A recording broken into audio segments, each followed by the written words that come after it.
दिल्ली की जमाली कमाली मस्जिद, आपने शायद इसका नाम सुना होगा या इंटरनेट पर आप सुन सकते हो।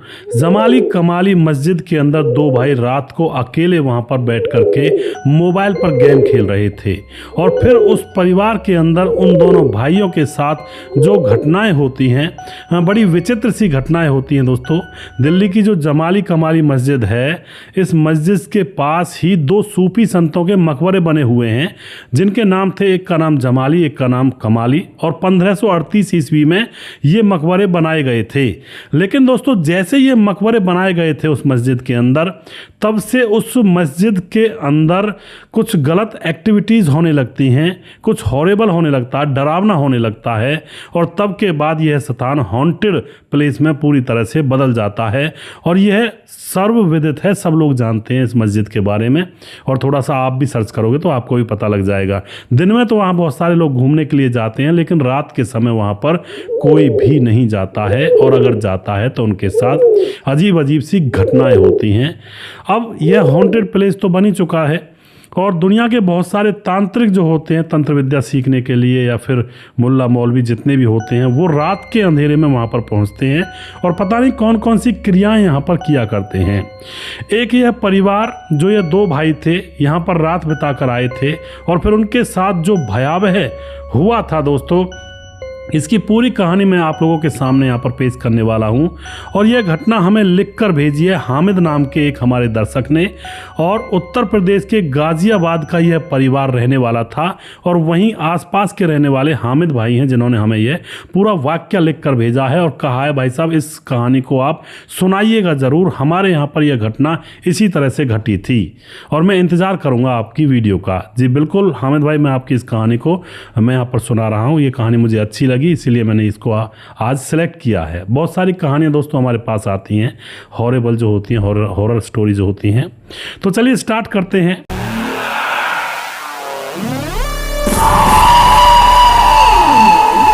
उत्तर प्रदेश के गाजियाबाद के अंदर एक परिवार रहा करता है, जहां पर माता पिता हैं और उनके दो बेटे हैं। एक का नाम आदिल है, उम्र 27 साल है। एक का नाम आबिल है, जो 25 साल का है। बड़ा बेटा बहुत ही माइंडेड पर्सन है, यानी कि उसके अंदर दिमाग काफ़ी अच्छा है, और पीएचडी अभी अभी पूरी करके वह घर पर आया है। और दोनों ही घूमने के शौकीन हैं, जैसे होते हैं ना बच्चे आजकल। बच्चा तो क्या यार, 27-25 साल का लड़का है तो आदमी ही बन चुके हैं। तो घूमने के शौकीन आज के दौर में ज़्यादातर लोग हो चुके हैं। निकल जाया करते हैं कैमरा लेकर इधर उधर और ब्लॉगिंग वगैरह करने के लिए। ऐसे ये दोनों लड़के थे, घूमने के शौकीन, एक दूसरे के साथ ही घूम लिया करते थे, भाई भाई होकर भी। अब आदिल जो होता बड़ा लड़का, उसकी सगाई हो जाती है, और 2 महीने बाद इसका निकाह होने वाला था। अब कोई दिक्कत नहीं है, शादी यानी कि निकाह 2 महीने बाद होगा, लेकिन उससे पहले अब यह 2012 की घटना है दोस्तों। उस टाइम घूमने के लिए निकला करते थे, 2012 में ये कहानी घटित होती है। तो आबिल जो होता है छोटा भाई, वह आदिल को चैलेंज कर देता है कि तुम घूमने वाले बनते हो, तुम मुझसे कहते हो मैं पहाड़ों में तुमसे जल्दी चढ़ जाता हूँ, या फिर हर जगह मैं ज़्यादा एक्सप्लोर कर पाता हूँ। अगर तुम इतने ही ज़्यादा हिम्मतवार हो तो तुम, आदिल से कहता है, यानी कि छोटा भाई आबिल कहता है आदिल से, अगर तुम इतने ही हिम्मत वाले हो तो दिल्ली की जो जमाली कमाली मस्जिद है उसके अंदर रात गुजार कर दिखाओ। अब तो यह चैलेंज हो जाता है, और जो बड़ा भाई आदिल होता है वह कह देता है कि बस ये बात है, मैं घूम के दिखा दूंगा उसके अंदर, रात भर रहकर दिखा दूंगा, और बताओ फिर क्या कहोगे। अब उसके बाद शर्त लग जाती है इनके बीच में, और फिर शाम होती है। शाम को 11 बजे निकलने की प्रोग्रामिंग थी, और शाम होते होते छोटे भाई का भी प्लान होता है वो बदल जाता है कि यार बड़ा भाई जाएगा, कुछ हो गया इसके साथ तो, और ये शर्त धरी की धरी रह जाएगी, मैं भी इसके साथ जाऊंगा, मुझे भी देखना है वहाँ पर रात में क्या होता है। और अपने बड़े भाई से कह देता है कि मैं भी चलूँगा यार वहीं पर। और उसके बाद रात के समय में जब घर वाले सो जाते हैं तो चुपके से यह घर से निकलते हैं और पहुंच जाते हैं जमाली कमाली मस्जिद के अंदर। वहां पर सुनसान था, इधर उधर चमगादड़ें अपने पंख फैलाए हुए घूम रही थी, और वहां पर बहुत ही अंधेरा और झींगुरों की आवाज़ें, बड़ा ही डरावना सा वहाँ पर माहौल था, क्योंकि वो मस्जिद बिल्कुल बंद पड़ी है। तो वहाँ पर घास फूस भी है थोड़ी बहुत इधर उधर, और बिल्कुल एक खंडर के समान होता होता है जब कोई मकान खाली पड़ा रहता है तो उसके अंदर अजीब सा उनको महसूस हो रहा था, लेकिन वो शर्त की बात थी तो वो दोनों पहुंच जाते हैं वहाँ पर जाने के बाद वह इधर उधर देखते भी हैं, एक्सप्लोर भी करते हैं यहाँ पर कैसा लगता है कि भाई रात के समय में। और फिर आधा घंटा इसी तरह से उस मस्जिद के अंदर घूमते घूमते इनको गुजर जाता है। एकदम से वहाँ से रात वाले जो पंछी होते हैं उनके उड़ने की, चमगादड़ों के उड़ने की, पंख फड़फड़ाने की आवाज़ें आती, और रात को उल्लू भी वहाँ पर बोल रहा था। यानी कि बहुत ही भयावह मंजर उनको वहाँ पर दिखाई देता है। और उसके आधे घंटे के बाद दोस्तों अब उनको ऐसा लग रहा था कि यहाँ पर कोई उनको देख रहा है, कोई झाड़ियों के पीछे या फिर कोई दीवार के पीछे से उनको निहार रहा है। और कुछ देर के बाद यहाँ पर ठंडी हवाएं बहने लगती हैं और सुंदर खुशबू, लोहान जैसी स्मेल उनको आने लगती है, जो कि बहुत ही खूबसूरत खुशबू थी। और दोस्तों अब यहाँ पर वह इन सारी चीज़ों को देख रहे होते हैं, महसूस कर रहे होते हैं, लेकिन वो डटे रहते हैं। दोनों एक दूसरे की तरफ देखते और हिम्मत बंधाते और वहीं पर बैठ जाते हैं। और उसके बाद अपने अपने मोबाइल निकाल लेते हैं और गेम खेलने लगते हैं। और गेम खेलते खेलते पूरी रात वो वहीं पर गुजार देते हैं। सुबह 7 बजते हैं और 7 बजे वह अपने घर की तरफ आते हैं। माँ बाप देखते हैं उनको कि अरे तुम कहाँ से आ रहे हो, तो वह उनसे बता देते हैं कि हम इस तरह से मस्जिद में गए थे। लेकिन माँ बाप खूब डांटते हैं उनको, तुम्हें शर्म नहीं आती। वहाँ पर बहुत सारे लोग जाने से मना करते हैं। और फिर रात का अंधेरा था, चाहे वहाँ कुछ भी गलत एक्टिविटी नहीं है या फिर कोई भी डरावनी चीज़ नहीं है, लेकिन अंधेरा तो है ना, खतरा तो है, तो वहाँ पर गए क्यों थे। तो बच्चे होते हैं, माँ बाप को ऐसे टाल देते हैं, अरे माँ बाबा कुछ नहीं होता। और उसके बाद वे घर जाकर खूब सोते हैं दिन भर सोने के बाद वो फ्रेश हो जाते हैं। और उसके बाद दोस्तों अब 2 महीने बाद बड़े भाई की आदिल की शादी होने वाली थी, तो शादी की तैयारियों में ये लोग जुट जाते हैं और फिर धूमधाम से इनकी शादी होती है। बड़े भाई की शादी होती है, छोटे भाई की नहीं होती है। बड़े भाई की शादी के बाद घर में दुल्हन आती है और उसके बाद दोस्तों धीरे धीरे समय गुजरता है। शादी के 2 महीने और गुजर गए थे, यानी कि उस मस्जिद में होने के 4 महीने के बाद जो बड़ा लड़का होता है आदिल, वह कहीं बाहर गया हुआ था। और बाहर से जब वह शाम को लौटता है तो शराब के नशे में धुत था, जबकि वह कभी शराब पिया नहीं करता था। और शराब के नशे में जब वह घर पर आता है तो घर वाले उसको खूब डांटते हैं, लेकिन वह चुपचाप किसी से बिना बात किए चुपचाप जाकर सो जाता है। इस तरह से दोस्तों अब इसका मामला बिगड़ने लगा था।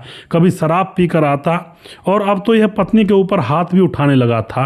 पत्नी जो कि नई नवेली पत्नी थी इसकी, और जब माँ इसको रोकती तो माँ के ऊपर भी हाथ उठा देता। यानी कि सारी वो चीज़ें करने लगा था जो आज तक इसने माँ बाप के सामने की ही नहीं थी। बहुत सीधा लड़का था।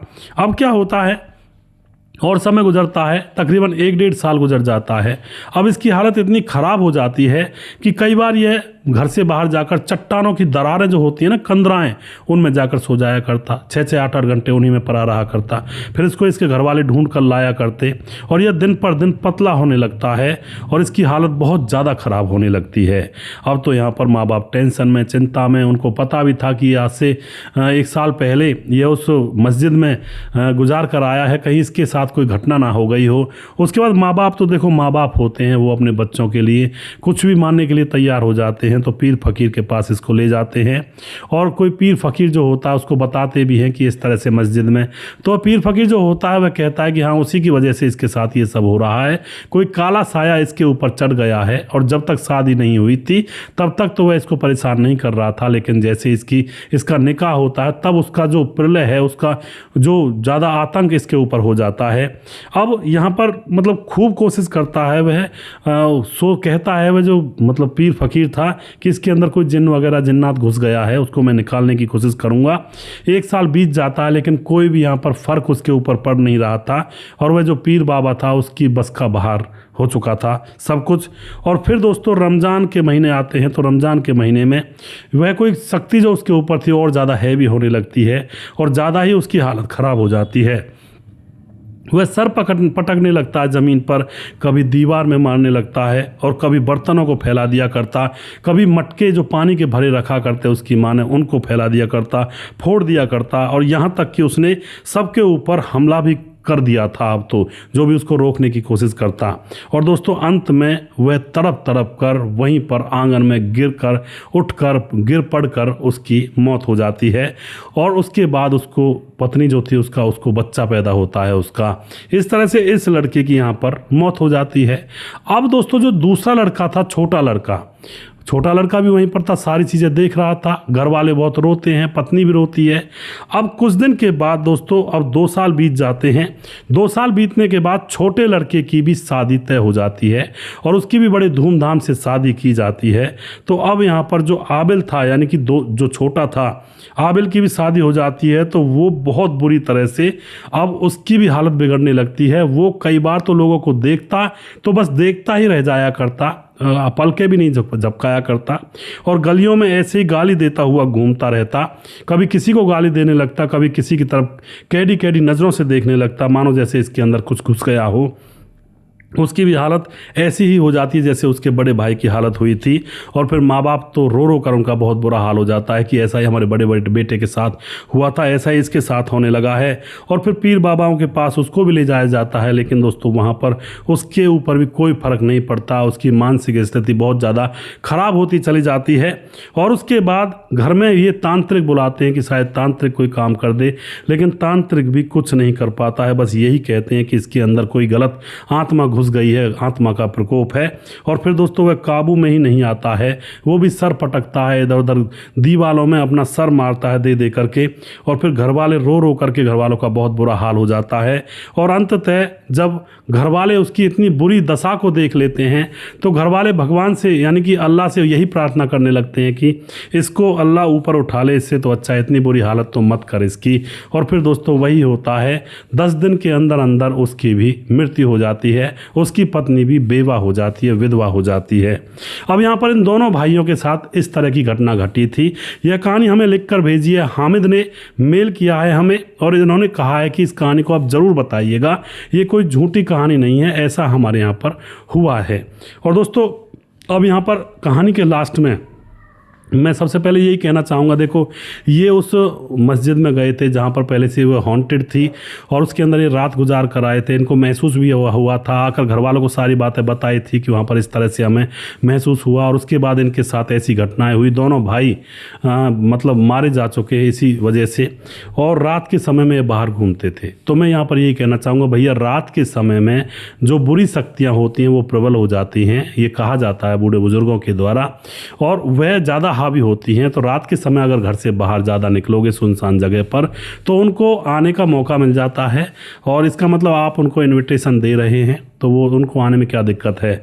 और दूसरी बात, रात में ब्लॉगिंग वगैरह ना करें। बहुत सारे लोगों को एक आदत होती है कि रात के समय ऐसी ऐसी खंडर नुमा जगहों पर जाकर वीडियो बनाते हैं कि भाई देखो यहाँ पर इतना डरावना माहौल है। उस समय तो वो मजाक लग सकता है, लेकिन वहाँ से न जाने कौन सी कैसी आफत ऊपर आ जाए सर के ऊपर और फिर बड़ी बुरी तरह से मौत होती है। एक आज तक के अंदर एक ऐसा ही पत्रकार था, एक जो घूम करके हॉन्टेड जगहों पर जाया करता था, उसकी बाथरूम में इतनी बुरी तरह से मौत हुई थी, मतलब आज तक भी वो केस सुलझा नहीं है। यही माना जाता है कि बुरी आत्माओं ने उसकी जान ले ली। वो डिटेक्टिव था, यानी कि डिटेक्ट किया करता था आत्माओं को। तो यहाँ पर कुछ बातें सत्य भी हैं इन चीज़ों से रिलेटेड। और दूसरी बात मैं ये भी कहना चाहूँगा, चलो ठीक है आप भूत वूत को नहीं मानते और किसी खंडर नुमा जगह में आप रात को जा रहे हो और वहाँ पर माना आपने भूत नहीं मानते आप और ना ही वहाँ पर भूत है, लेकिन भैया अंधेरा तो है। अंधेरे में रात के समय में किसी खंडर नुमा जगह में रहोगे, कोई शराबी है, कोई चोर लुटेरा है, कोई हत्यारा है, ऐसी जगहों पर छुपे हुए पड़े रहते हैं और वो सोचे कि भाई रात में मुर्गी फंस गई है, इससे कुछ पैसे ले लूँगा और फिर उससे मेरा कल का गुजारा चल जाएगा, वो ही कुछ कांड कर दे। तो टोटल मिलाकर कुल मिलाकर बात ये है कि भाई अंधेरे समय में, अंधेरी रात में कहीं बाहर निकलना ही नहीं चाहिए। और ये शर्त लगाना जो मैटर होता है ना, शर्त लगाने का, ये तो बिल्कुल नहीं लगानी चाहिए, क्योंकि शर्त लगाकर जहाँ पर ऐसे कारनामे किए जाते हैं वहाँ पर ज़रूर कुछ ना कुछ ऐसा घटता है, या तो लोग पागल हो जाते हैं या उनके ऊपर कुछ ना कुछ ऐसा हो जाता है। तो ये आप लोग बताएंगे कि अब आपको ये कहानी जो है ये कैसी लगी, और उसके बाद ये जो घटना हुई है क्या ये मतलब सच्ची हो सकती है, या फिर ऐसा हो सकता है कि भाई उसी मस्जिद में जाने की वजह से इन दोनों की जान गई, या फिर कुछ और भी मैटर आपको लगता है। आपको जो भी लगता है आप अपनी राय कमेंट बॉक्स में लिख सकते हैं। और हमारे पास बहुत सारी हॉरर स्टोरीज़ आई हुई हैं और मैं कोशिश कर रहा हूं कि उनको अच्छी अच्छी स्टोरीज़ को उनमें से निकालूं, जो भाई हमारे पास भेजते हैं उनको आप लोगों के सामने सुनाऊं। ये सारी चीज़ें उन लोगों के साथ घटित हो चुकी होती हैं जो लोग हमारे पास इन स्टोरीज़ को भेजते हैं, वो अपना अनुभव यहाँ पर भेजते हैं और मैं उनको आपके सामने सुनाया करता हूँ। तो आपको जो भी लगता है आप अपनी राय कमेंट बॉक्स में लिख सकते हैं। वीडियो के लास्ट में कुछ भाइयों के नाम जरूर लेना चाहूँगा जो हमारे वीडियोज़ को देखते हैं। हमारे साथ वनराज नामदेव कोहली जो कि लगातार कमेंट करते हैं, भाई का बहुत बहुत धन्यवाद करता हूँ। और उसके बाद हमारे साथ हैं बाबा राजेश सिंह, कमेंट करते हैं राजेश सिंह बिहार मोतिहारी ढाका कुंडवा चैनपुर से। सुदेश जी आपका वीडियो बहुत अच्छा लगता है, बहुत बहुत धन्यवाद जी। समाधान पाटिल जलगांव महाराज से, भाई साहब आजकल औरतें शराब पीने लगी हैं और कैसे होगा अपनी आने वाली बच्चों के भविष्य का। जी बिल्कुल जी। और राकेश शर्मा कमेंट करते हैं प्रवीण बघेल से पुरी से, अमित पटेल बिहार बेलवा मोतिहारी जिला से, नेपाल में काम कर रहे हैं फिलहाल और सिलाई का काम करते हैं हमारे भाई अमित भाई। बहुत बहुत धन्यवाद करते हैं अमित भाई। और अमित भाई की ख्वाहिश थी और गुजारिश थी कि आप हॉरर वीडियोज़ लेकर आते रहें, तो मैं अब कोशिश करूँगा कि रात को 10 बजे आपके सामने हॉरर स्टोरी लेकर आऊं। और बहुत स्टोरीज़ हैं मेरे पास, बहुत अनगिनत हैं, बस वो मैं लाने में थोड़ा सा आलस कर जाता हूं क्योंकि और बहुत सारी स्टोरीज लेकर आनी पड़ती हैं। उसके बाद हमारे साथ राजाराम डूडी कमेंट करते हैं, बाबा राजेश सिंह दोबारा से, धीरज बर्नवाल कमेंट करते हैं सोशल मीडिया ने माहौल बिगाड़ कर रख दिया है, क्या बूढ़े और क्या जवान और क्या युवा सभी इसकी चपेट में आ चुके हैं। जी बिल्कुल जी। और बहुत बुरा माहौल यहाँ पर बना हुआ है, लेकिन लोगों को सोचना चाहिए, अपने दिमाग से भी काम करना चाहिए, किसी गलत चीज़ को देखकर उसको प्रमोट ना करें। बाबा राजेश सिंह दोबारा से। और उसके बाद ललित पासवान कमेंट करते हैं और मलेशिया से हैं ललित, गॉड ब्लेस यू, बहुत बहुत धन्यवाद जी। मोनू जैन कमेंट करते हैं शराफत अली, थैंक्स सर जी, स्वागत है आपका। मुनमुन श्रीवास्तव जी हमारे भाई लगातार कमेंट करते हैं, जो कि हमारे वीडियोस को लगातार देखते हैं और अपना आशीर्वाद हमारे ऊपर बनाए रखते हैं। राम गोसाई हमारे भाई लगातार कमेंट करते हैं। सूरज डीओ फिजी से कमेंट करते हैं। मोनू जैन कमेंट करते हैं। उदय नारायण कमेंट करते हैं। Kumar Sonu fit, Ajay fit and comment करते हैं जय श्री राम। और खड़क राज सिंह कमेंट करते हैं भगवान जाने। और कुमार सोनू दोबारा से हैं। और उसके बाद हमारे साथ हैं कुछ और भाई हैं, राम मोहम्मद यासीन लाहौर पाकिस्तान से कमेंट करते हैं। राधेश्याम शर्मा से जयपुर राजस्थान से। राजकिशोर चौरसिया महाबलेश्वर महाराज से कमेंट करते हैं। छगनदास खारडाबाद राजस्थान से। सूरज डीओ फिजी से कमेंट करते हैं। और दुर्योधन भाई लगातार कमेंट करते हैं। सुशील चौधरी भाई लगातार कमेंट करते हैं। नीतीश पासवान बोधगो गिरिडीह झारखंड से कमेंट करते हैं। दया शंकर सिंह ठाकुर यूपी 43 गोंडा से कमेंट करते हैं। रामलाल कुशवाहा जिला विदिशा पूर्णिया बिहार से। रवि प्रकाश कमेंट करते हैं। शौकत अली दिल्ली से कमेंट करते हैं। कालीचरण उड़ीसा से हैं, फिलहाल गोवा में रहते हैं। और परवीन चौधरी राजस्थान के रहने वाले, वैसे फिलहाल बेंगलुरु में रहकर काम करते हैं। सैफुल मलिक कमेंट करते हैं। राम थापा नेपाल से कमेंट करते हैं। और दोस्तों अभी अगर किसी भाई का नाम रह गया, उस भाई का नाम अगले वीडियो में जरूर लूँगा। अगला वीडियो बहुत जल्दी फिर से लेकर आऊँगा। तब तक आप देखते रहिए हॉरर शो, जिसको मैं रात को 10 बजे हर रोज़ लाने की कोशिश करूँगा।